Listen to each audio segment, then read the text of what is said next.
สวัสดีครับทุกคน พร้อมที่จะทำความรู้จักกับเจ้าอุปกรณ์ตัวนี้กันหรือยังครับ ถ้าพร้อมแล้ว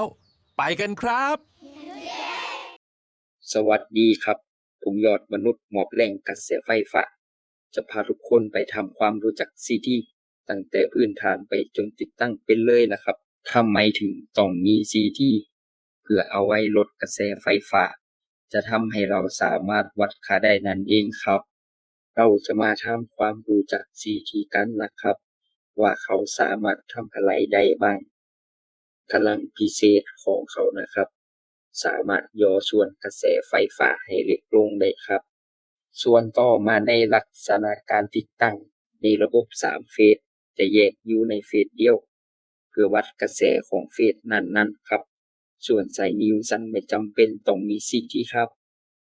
กดท่องนะครับเราต้องหันฝั่งรับกระแสให้ถูกฝั่งด้วยครับฝั่งที่1จะอยู่ฝั่งไฟเขาเสมอถ้าใส่ผิดฝั่งจะวัดไม่ได้ครับตัวอย่างการใส่ทางที่ถูกต้องกับทางที่ไม่ถูกต้องนะครับมันจะเป็นจังซี่เลย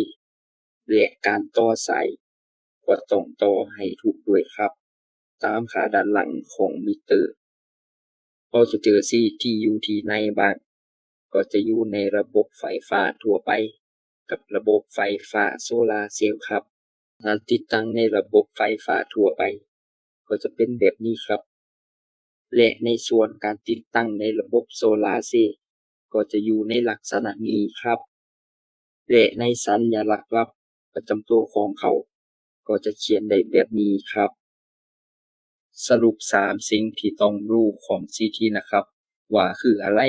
ติดตั้งยังไงอยู่ลงในนะครับก่อนที่จากกันไปผมขอทิ้งภาพรวมของ CT โดยสรุปให้ทุกท่านได้ชมกันครับและขอขอบคุณที่รับชมครับ